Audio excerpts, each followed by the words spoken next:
Hello students. So in this lecture we are going to solve a problem on laterally unsupported beam. So it will be a design problem, and in this problem we will see that how to design a laterally unsupported beam and the various steps that includes in the designing. So first of all we will read the question. Design a simply supported steel joist. Joist is a beam. Steel beam को हम लोग joist बोलते हैं. So design a simply supported. So point to be noted here that the beam is simply supported of 5 meter effective span, means the effective length of the span length is given as 5 meter, carrying a UDL of 12 kilonewton per meter if compression flange of the joist is laterally restrained. From this statement you will come to know that if it is a laterally supported beam or laterally unsupported beam. Here you can see that there are two flanges of an I-beam, compression flange and niche tension flange. So in lateral torsional buckling, what happens is this, that the tension flange will remain at its position, but due to the transverse loading, the compression flange may deflect in the lateral direction, and that deflection in the lateral direction is termed as lateral torsional buckling. So if compression flange of the joist is laterally unrestrained, this unrestrained means is that the compression flange of the beam is not supported against the lateral buckling. Hence, the beam is designated as laterally unsupported beam, and assume bearing length is 100 mm. This bearing length we will use in buckling and crippling criteria. So before solving, I want to make a figure of this beam. Suppose this is a simply supported beam having one end hinge and other end at roller. The effective length is given as 5 meters, and the UDL over the beam is of 12 kilonewton per meter. From here, first of all, this 12 kilonewton per meter is not a factored load. So first we need to calculate the total factored load. So the total factored load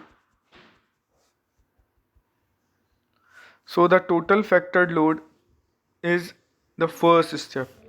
Factored load, so we have to multiply it by 1.5. So 1.5 multiplied by 12, it comes out to be 18 kilonewton per meter. Okay, so this is the total factored load that is acting on the beam. It includes live load. Okay, since self weight of the beam is not given, so it will be included in this also. Okay, so now we have to calculate the maximum bending moment, and maximum bending moment for a beam having UDL is WL square by 8. So putting the value of W, that is 18, length is 5 square divided by 8. So after calculating this you will get 56.25 kilonewton into meter. Since the load is in kilonewton and the length is in meter, so you will get 56.25 kilonewton into meter. Now second step, in first step, second point is to calculate the shear force. So for a beam having one end hinged, roller, UDL, now you have to take a section at a distance x from any support, and you can see that the load is here is W. So the total load on the beam will be acting WL, and support reaction will be WL by 2. If you draw the bending moment diagram and shear force diagram, then you will see the shear force at these point A and B will be of WL by 2, and this will be the maximum shear force that will be acting on the beam. So shear force V shear force V can be calculated as WL by 2. So putting the value W is equals to 18, L is equals to 5 meter divided by 2. So it will be come out as 45 kilonewton. So we have calculated the bending moment and shear force values. Now the next step is to select a suitable section based on the plastic section modulus. So next step is to select a section based on ZP. So first of all we will calculate the ZP required. ZP required. अब ये जो ZP है plastic section modulus, ये किसके basis पे है? जो हमारा बेंडिंग मोमेंट आ रहा है, बेंडिंग मोमेंट है मेरा 56.25 इंटू 10⁶. This is on. हम ये चेक करेंगे that our beam can counter this moment 56.25 into 10⁶. So this ZP will take care of this moment. So to calculate ZP, the formula is ZP is equals to m upon Fy upon gamma m naught. So Fy is 250 and gamma m naught is 1.1. Now ZP will come out as 247.5 kilonewton into meter. So this is the ZP required. अब हमने laterally supported beam के case में based on this ZP हमने इससे थोड़ा सा ज़्यादा ZP वाला कोई सेक्शन चूज़ किया था. But in the case of laterally unsupported beam, we have to increase this ZP by 50%. We have to increase this ZP by 50%.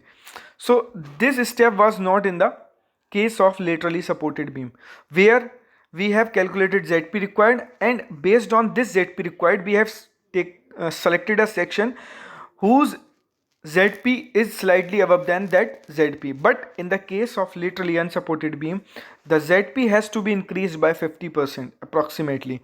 So by increasing this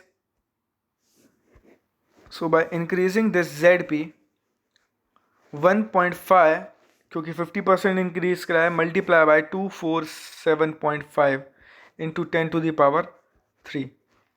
Now the value comes out to be 371.25 into 10⁻3 mm cube. So this will be the ZP required now. This will be the ZP required now. Now we'll choose a section whose ZP is slightly more than this ZP required. So first of all we have selected ISHB 200, and we have selected the ISHB 200, and we have written all the sectional properties of this section. So I have mentioned ZP. So अगर मेरा section जो मैंने choose किया है ISHB, अगर ये safe होगा तो उसके लिए सेफ होने की कंडीशन है that the design strength of this section should be greater than the bending moment that is coming on the beam. Bending moment that is coming on the beam is 56.25 kilonewton. So the design bending strength of this section should be greater than 56.25 kilonewton into meter. So this is the main point. This is the main point for the design. Okay, section which becomes safe is MD should be greater than M. Now we'll see the other section. Since I have mentioned ISHB 200, so after doing calculation based on ISHB 200 at the rate 40 kg per meter, I found that this section is not suitable. So I chosen the another section which is ISLB 325. So all the calculation will be done now on the basis of ISLB 325, not on the basis of IS 200, because this section got failed in MD greater than M. So we will not be using ISHB 200. Now we will be using ISLB 325. Okay, ISLB 325 section we are using.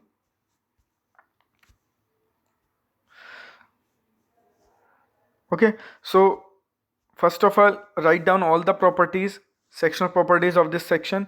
That is depth, total depth will be 325 mm. Width of flange will be 165 mm. Thickness of flange will be 9.8 mm. Thickness of will be 7 mm. Radius of gyration in YY direction will be 30.5, and this will be the minimum radius of gyration, that is R minimum will be 30.5. Next, root radius will be 16 mm, and plastic section modulus will be 687.76 into 10 to the power 3 mm. Now elastic section modulus will be 607.7 into 10 to the power 3 mm. Moment of inertia about x-axis axis is given, moment of inertia about y-y axis is also we have noted down. Now next step is to calculate the effective depth.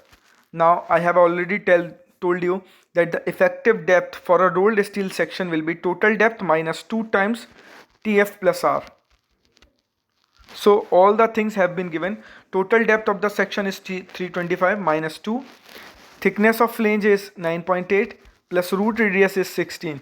So after calculating small d, we found that the small d comes out to be 273.4 mm. So it is the effective depth of the beam. So in the next lecture, we will see the other step of this question. Thank you.